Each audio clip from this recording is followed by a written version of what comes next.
Module 2 is divided into two parts. First, we'll discuss what are the different factors under sociological perspective that explain the development of the self. And then the second part will be the anthropological perspectives, wherein we'll focus on cultural and individual differences. These are our learning objectives, so we will differentiate sociology and anthropology and how they overlap. We'll recognize the sociological views about understanding the self and others. There are some sociologists believe the connection between the heredity and environmental factors, but there are several theories that explain about the role of environmental factors in the development of the self, and they totally disregard the importance of hereditary factors or genetics. We'll explain how individuals view the self as a product of socialization. When we talk about sociology, it is derived from the word society. So it focuses on group behavior. So how different socializations influence the development of the person and how that person can also influence the social context. Kasi it is to believe that they are interdependent or they are interconnected. We'll also discuss the two sociological theories of the self that attempt to explain how social processes such as socialization influence the development of the self, particularly the social self theory by John Mead and the looking glass self of Cooley. Then second part will discuss how the field of anthropology can contribute to the understanding of the self, how culture and self are complementary concepts, and we'll discuss the cultural construction of the self, social identity, and identity struggles.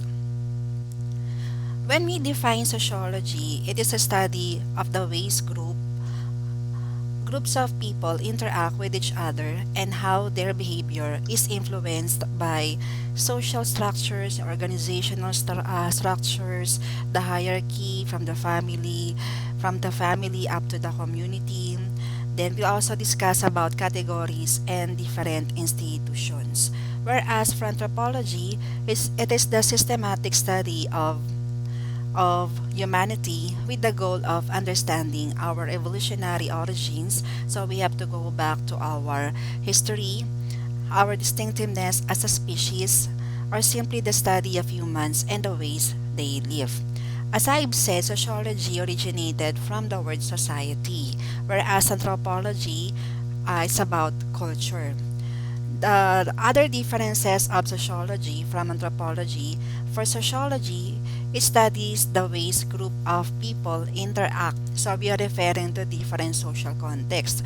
The relationship of the person inside the family or inside the home, and then the interaction of the person in other social contexts like neighborhood, community, school, workplace.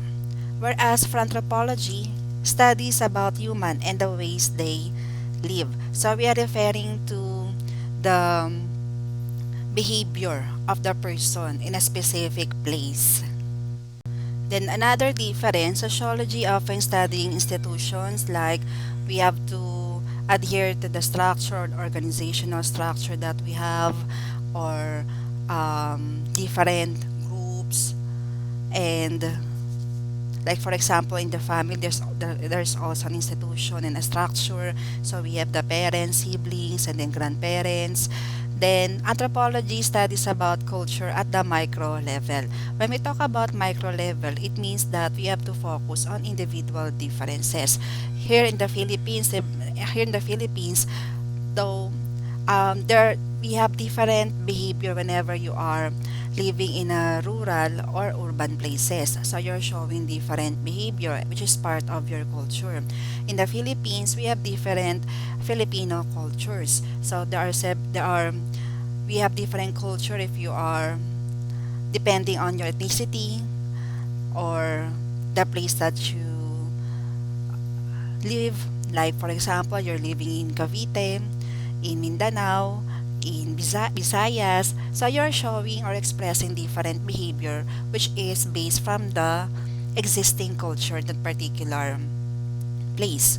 It focuses on group behavior and social relations. As I've said, sociology will tackle about group behavior, how different um, social contexts influence the behavior of the person. Whereas anthropology studies about human behavior at the individual level, so we have to consider individual differences that even identical twins, they have different personality traits. All of us are unique in different ways. In psychology, as I've said, there is no specific personality test that can measure the entirety of the person or the entire personality traits of the person, because we are we have to consider the individual differences. We have different experiences, and those experiences help us to learn something. Use When you are conducting a research study for sociology, you can use both qualitative and quantitative research. For the qualitative, you will ask guide questions to your participants or informants. And these questions are open-ended questions wherein it is not answerable by yes or no, in which the subject will elaborate or expound his or her answers. Whereas for quantitative, it is a form survey. You will give some questionnaires to the subjects to gather or to collect data.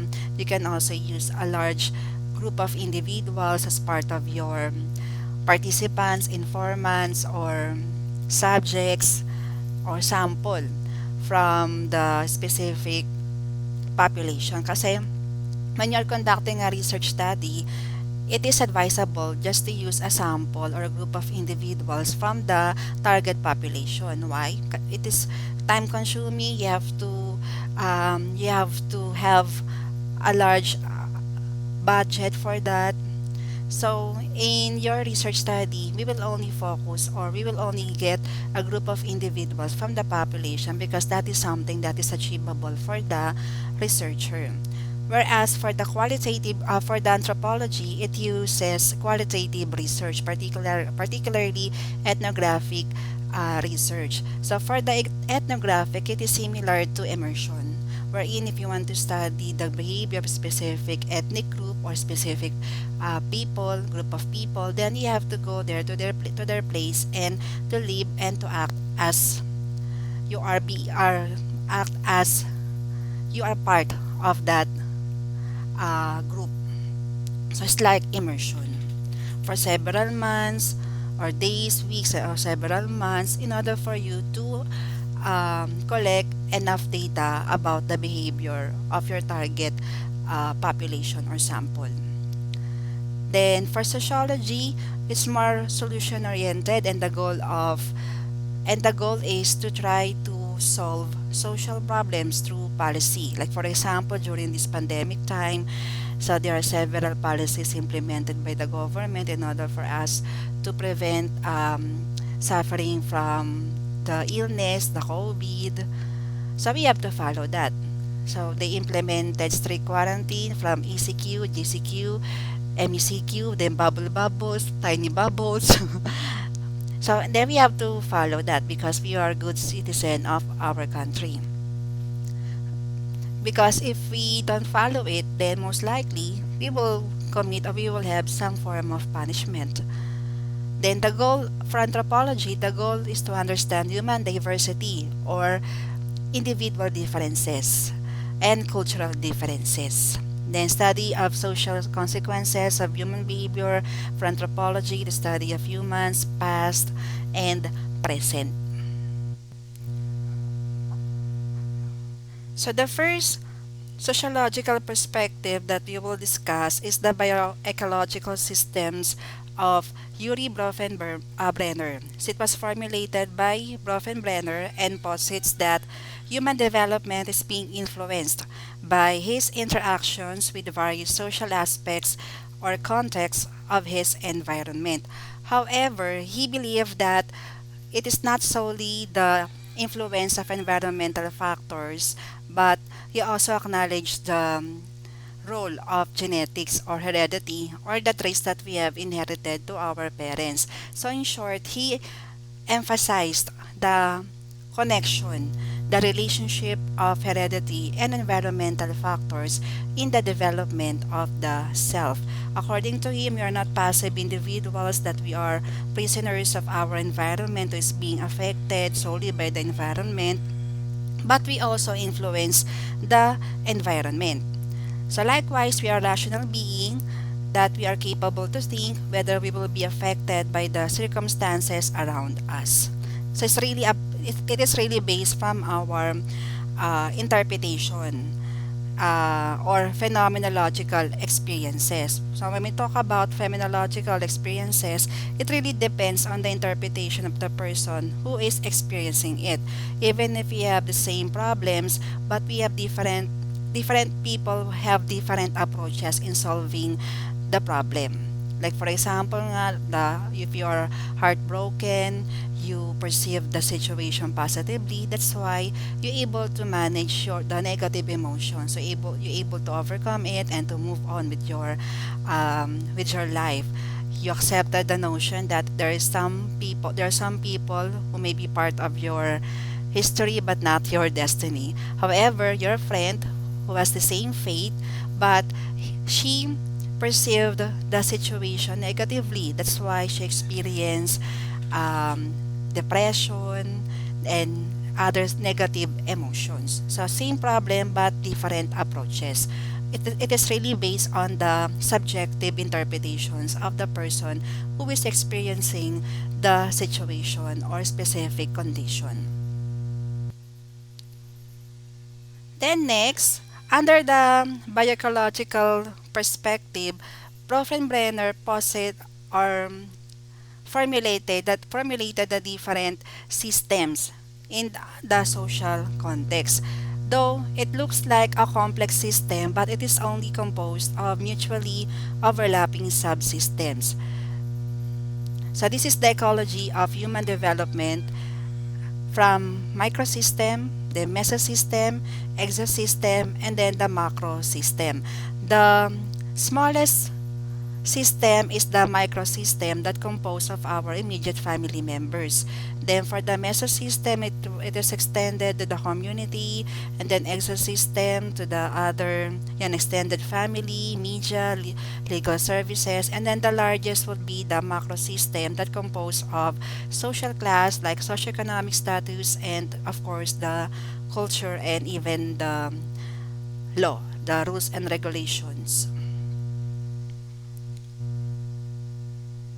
This is Yuri Brenner, and he developed PPCT model that explains the connection between some aspect of the context, which is the environment, and some aspect of the individual or characteristics for learning and development.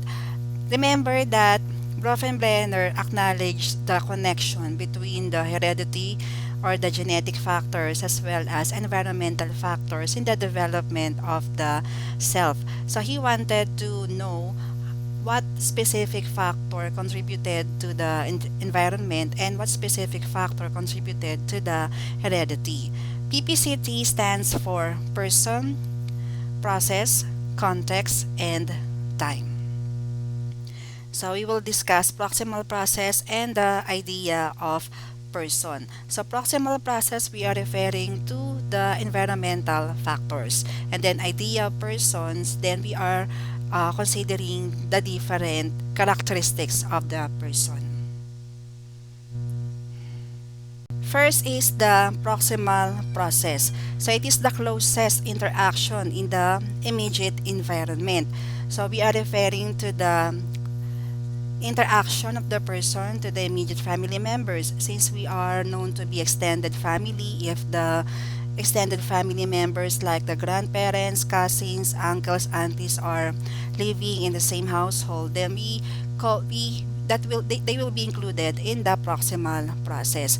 In psychology, in our field, when we study the person, we have to know the family background because that is the foundation of the personality of the person. So there are some instances that family dysfunction and family problems, the problems are the cause of psychological problem. There are some psychological disorders that are hereditary, like if one of your parents has schizophrenia, then most likely one of the children will also have the same fate or will have other psychological disorder.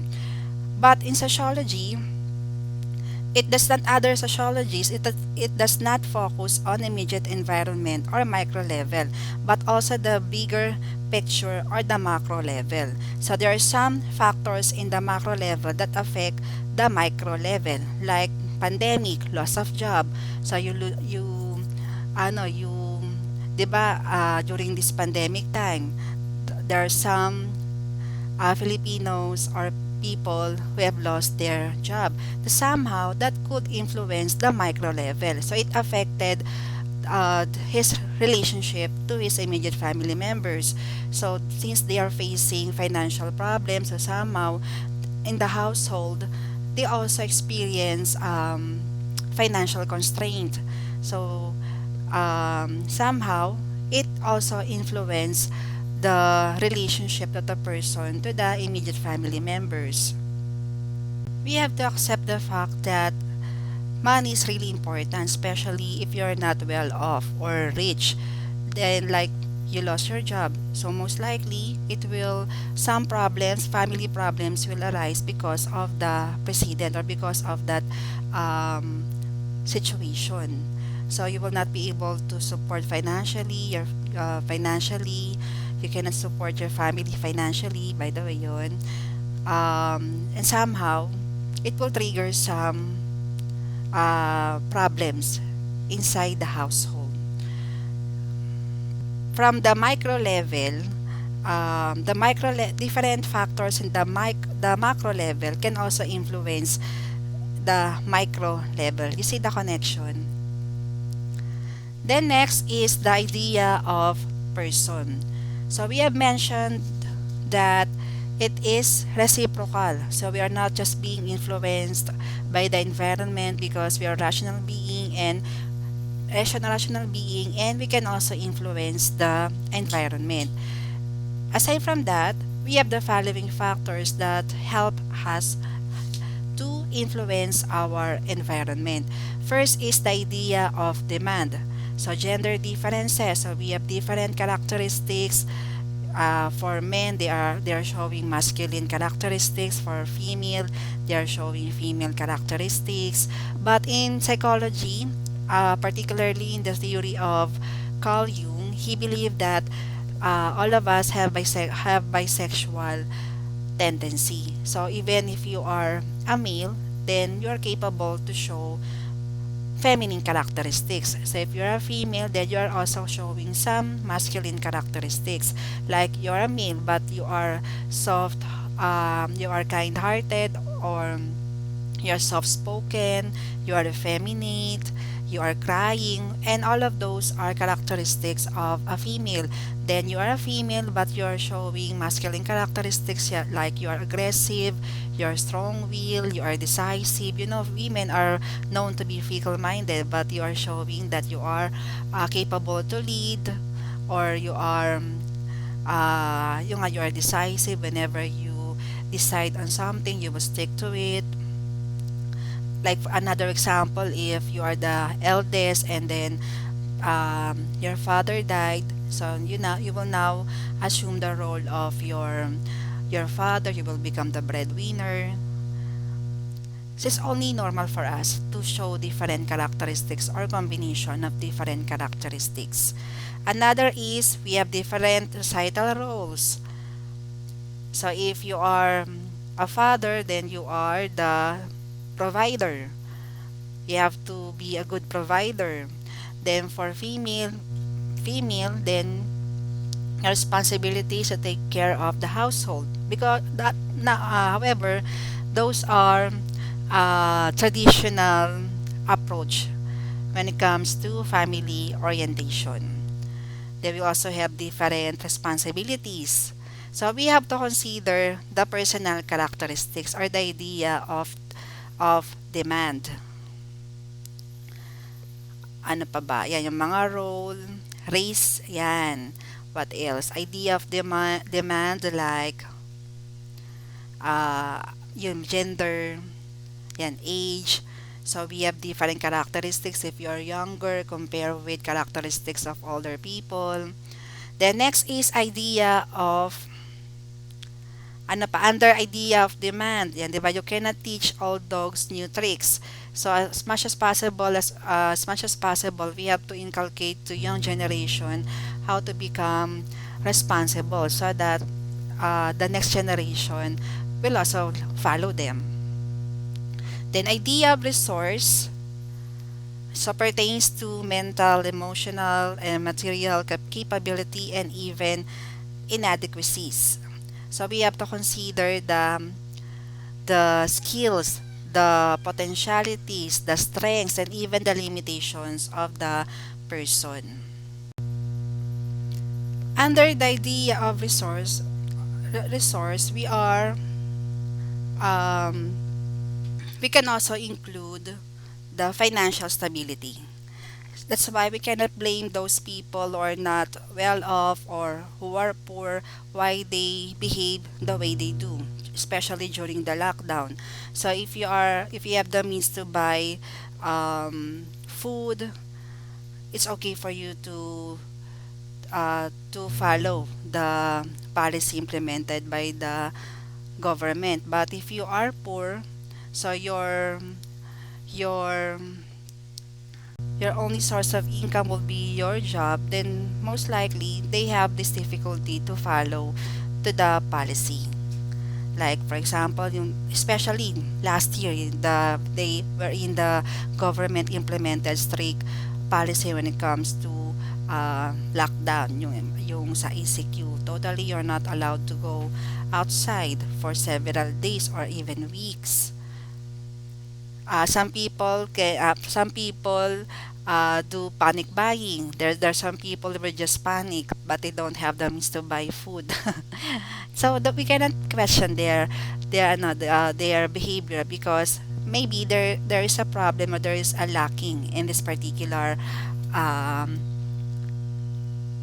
idea of person, the idea of resource. So don't compare your own struggle or success to others because every person is unique being because we have different characteristics. Then idea of force, so we are referring to inherent differences in temperament, our personality, our mood, motivation, drive, and persistence. There are some people are not easily be affected by the situation or by the pressure around them. Um, Another example is teacher student. So even if the teacher is doing well in delivering the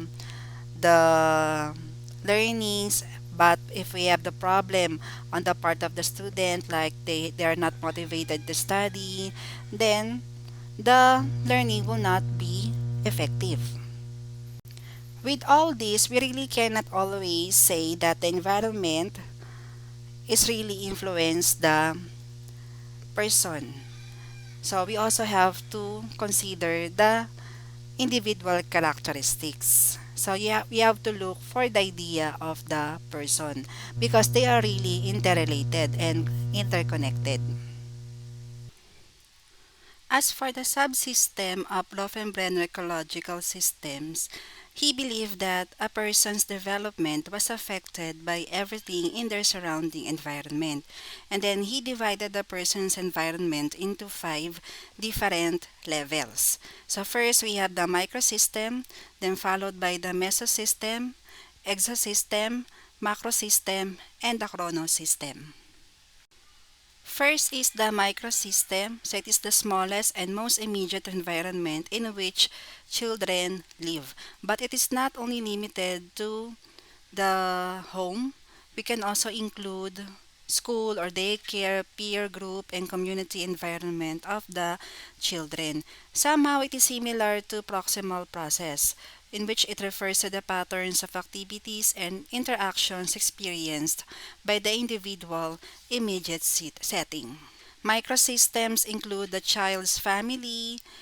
If you are extended family, then you can also include the grandparents. So anyone who live in a specific household. And then school, of course, you have your teachers, your peers, and neighborhood.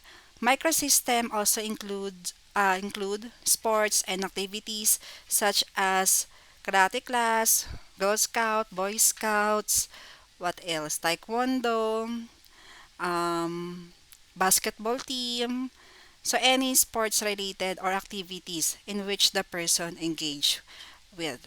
The microsystem contains bidirectional relationships. For example, a child is able to actively form social relationships with other children in specific class, like ballet class, taekwondo, karate class. The next is mesosystem. So the child's environment is now expanding. Mesosystem encompasses the interaction of the different microsystems which children find themselves in. So, in short, this layer provides the connection between the structures of the child's microsystem. For example, the connection between the child's teacher and his parents. That's why, diba, there are several activities transpired in school, like they have parent-teacher association, homeroom PTA, wherein they discuss different activities for the entire school year. That there are times that they talk about the problems that encountered by different parents as well as the students. That's why the mesosystem is a combination of two or more microsystems, because in the microsystems, as I've said, it is not only limited to family interaction. So you have to consider the neighborhood, the community. So example, a child's mesosystem might be home and then the school. What else? Home and then the neighborhood, home and the church, home and what call this, school and then church. So combination of different structures in the meso or in the microsystem rather. Lastly, the mesosystem is where a person's individual microsystems do not function independently, but are interconnected and exert influence upon one another. For instance, if a child's parents communicate with the child's teachers, the interaction may influence the child's development. So the communication is either the teacher will communicate the possible problem of the student. Remember that the school is is considered to be the second home of us, or second home for the learner. And then the teacher will be the second parent. There are some behaviors that can be seen in school but not in the family. So the teacher will become the bridge between the what's happening in the school, and that will be communicated to the parents. One reason why the mesosystem is important is that important in development is because youth, especially youth, may experience similar or quite different and even contradictory socialization experiences in different microsystem settings. Remember that there are several instances wherein the behavior of the youth or of a person is different whenever he's inside their home, and then he's showing different characteristics or personality traits whenever he's with his peers or even in other social contexts. Okay, next is exosystem, which is the third level of Rothenbrenner's ecological systems theory. The exosystem contains the settings or events that the child does not actively participate in, but that that have a profound effect on the child's development nonetheless.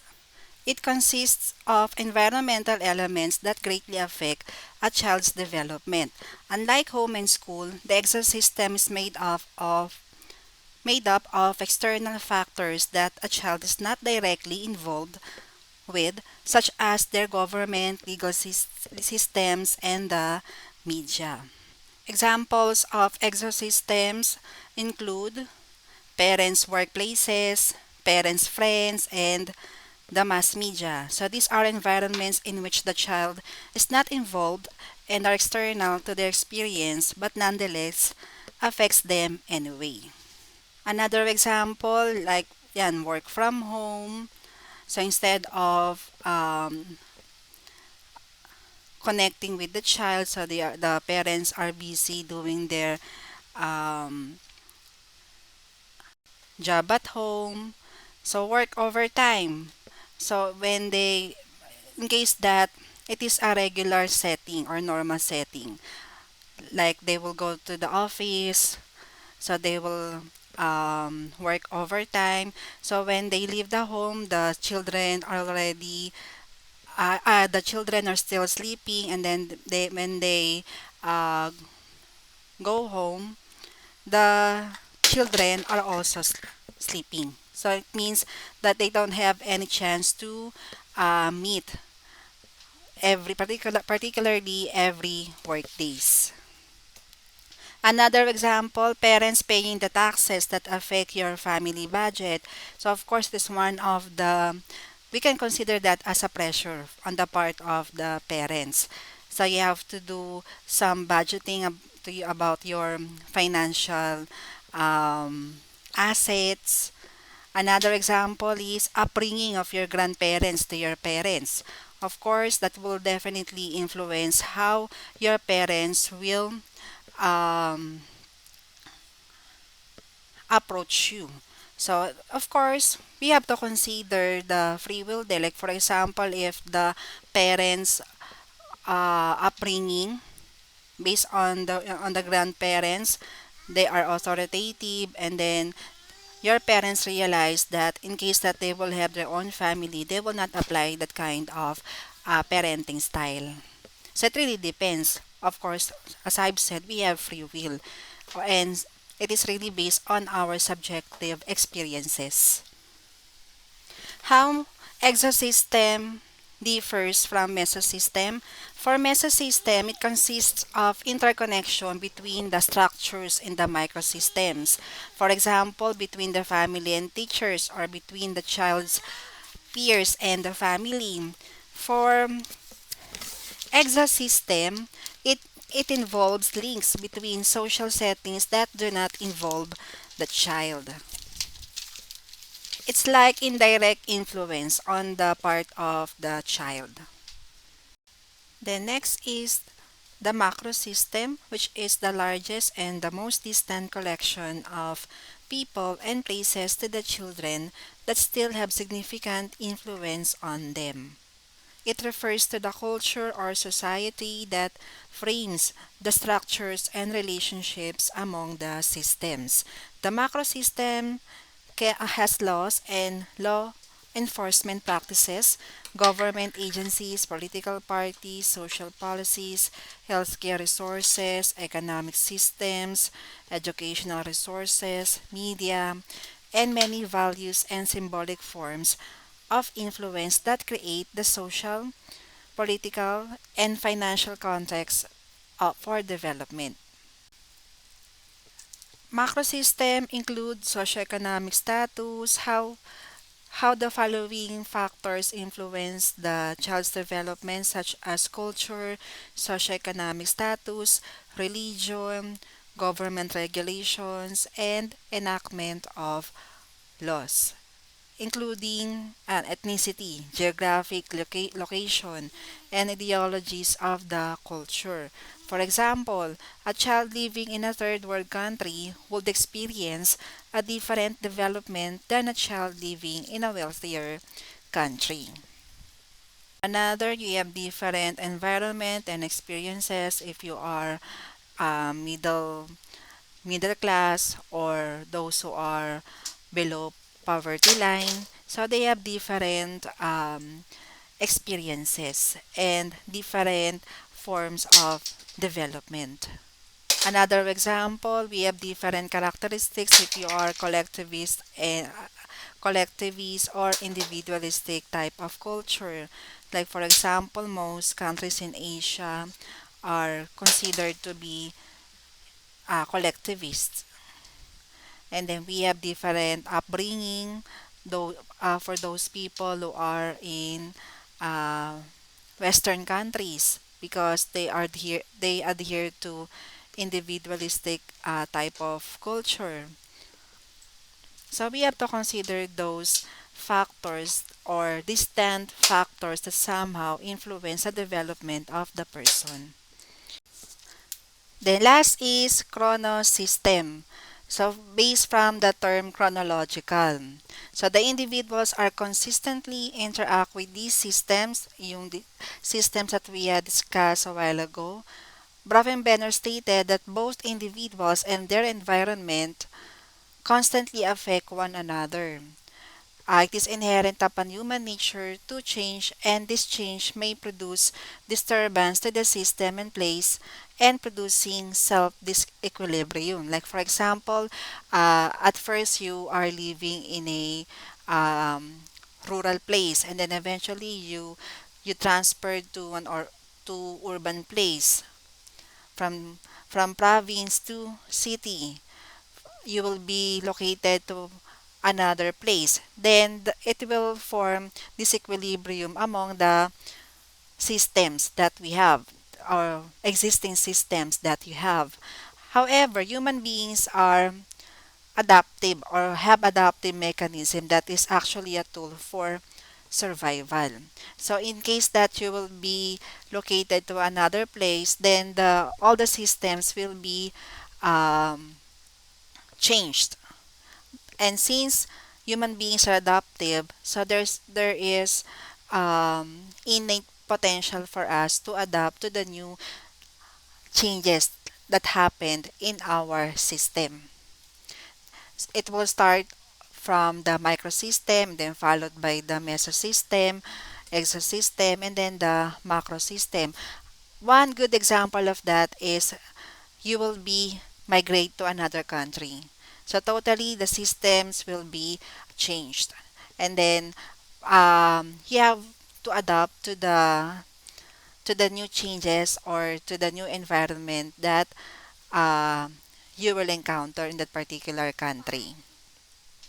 So we're done with the different systems in Brenner ecological systems theory. So today, next we'll discuss about globalizing world implications to self and identity. So it is intriguing to pose an inquiries about the self in two ways, such as are we what we are because of who we are, or there are forces and events shaping who we are. So maybe some of you will say, I am who I am, but there are some that we act and or there are some that we act or there are some cases in which we act and that behavior is not based on who we are.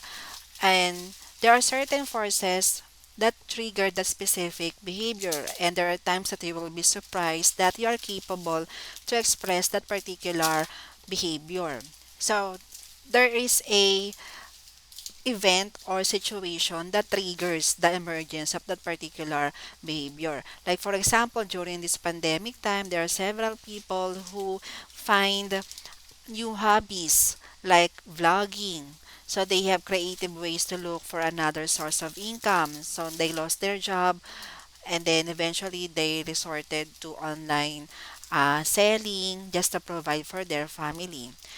So you don't you become surprised or you didn't know that you have that particular skill, but because of the situation, um, it happened to be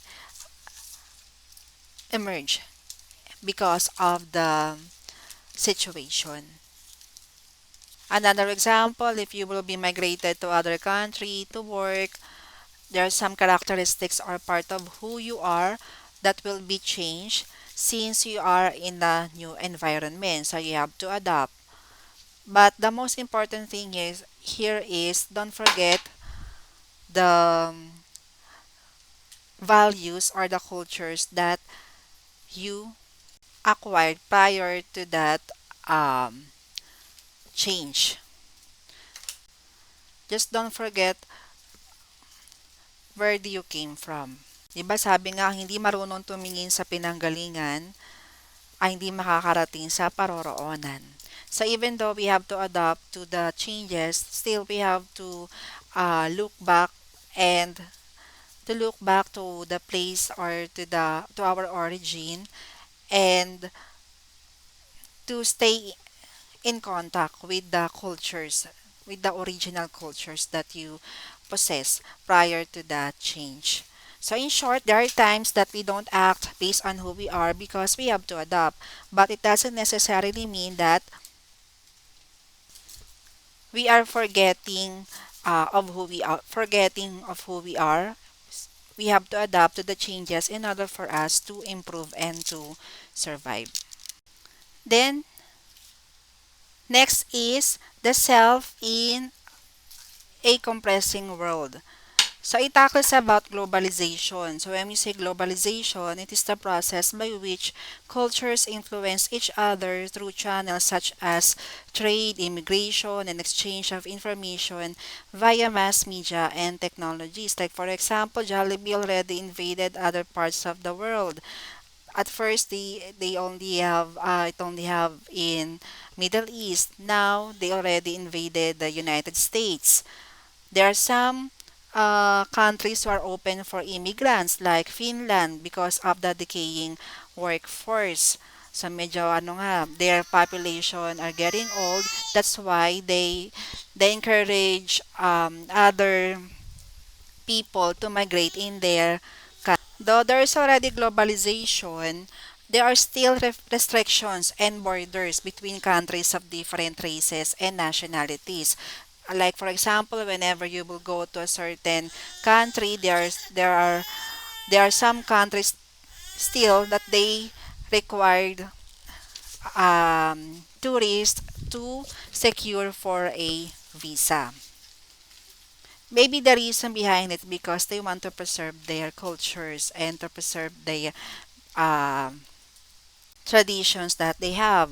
So nowadays, it's very rampant, particularly in your generation, about the influence of Korean culture.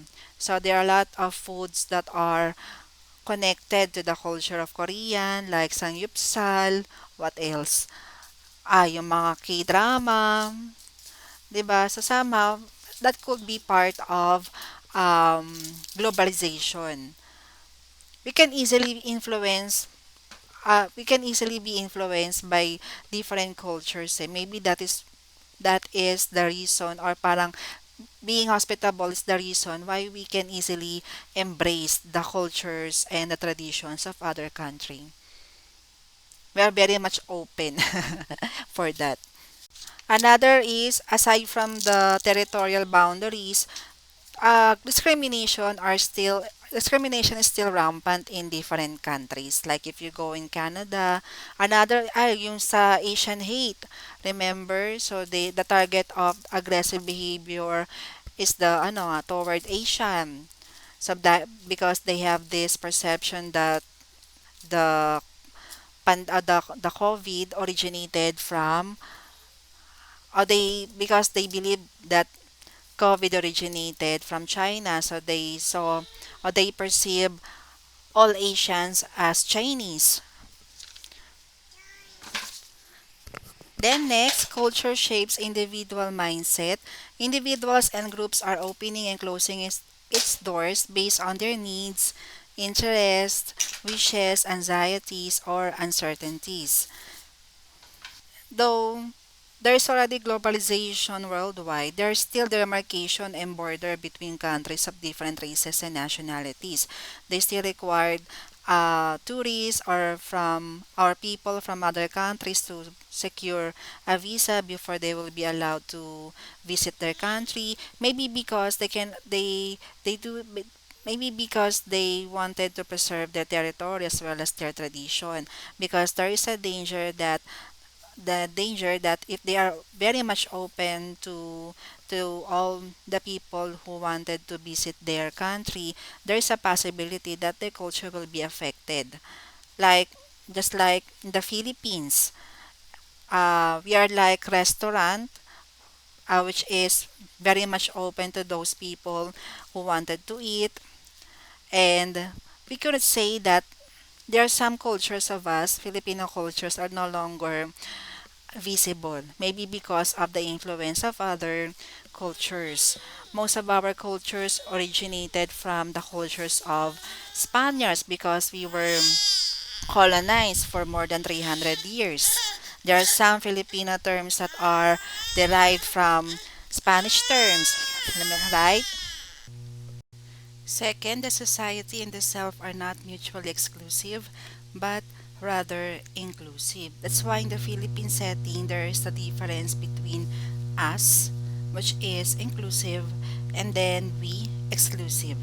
For example, we will eat. It means it means there's a possibility that there is a person who will not be um, included in that scenario or in that situation. Whereas, let us eat or let's eat. So it means all of us, including you. Another example, if you learn that someone who is popular has Filipino lineage like Bruno Mars, who else? Apple Diab, then we tend to associate ourselves to his or her success. Pinoy yan. So, Pinoy kami. So, we're also proud to his or her accomplishments or achievements. When we talk about dialogical theory, the self is considered as the society of mind which functions as a dynamic multiplicity of embodied I positions among which dialogical relationships can be established. Because we have so many ideas in our society, whatever mindset that we have as an individual, it will shape our culture consequently. If there is a mindset or opinion that many people agreed upon, then it will become socially acceptable and somehow will become part of our culture. However, it is not enough that we are just stating our opinion, but we also have to improve ourselves to become a productive citizen of our country. So that is the meaning of openness to each other. So let's go now to the last topic for this recorded lecture, which is Internet implication to self and identity. So the use of internet has become revolutionary in the process of globalization. So it has the capacity to broaden our vision even without leaving the comfort of one's home, like online classes become feasible, even work from home instead of going to the school or to your workplace. Then you can do that inside your in your comfort's home. Another advantage of internet would be the connection, or the internet has allowed users to have access to unlimited type of information. Like for example, when you are conducting a research study in our time, way back 2003, when we had our research, we have to visit different school libraries in order for us to acquire literatures that are related or that were related to our study. So right now there are several research database in which you can download it and you can just um, copy or download the file, and then you can use that as one of the review of related literatures. The downside, another is of course yung connection. So of course, internet usage helps us to reconnect with our previous schoolmates, classmates, even our distant relatives.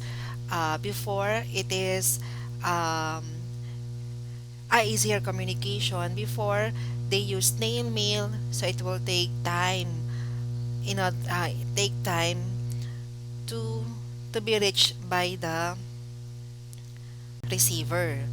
Another is especially during this pandemic time, so we're not allowed to go outside. So there are several activities that can be um, transpired online, like attending a seminar. So instead of face to face, you can just attend a webinar.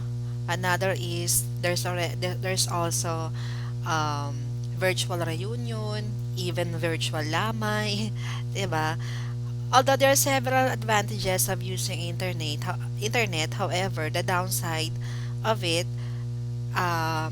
uncovers vulnerability to interpersonal manipulation and exploitation, since it opens opportunities for deviant behavior such as hacking and accessing diversity of pornographic material. Okay, so this will be the end of our discussion for the recorded lecture. Thank you.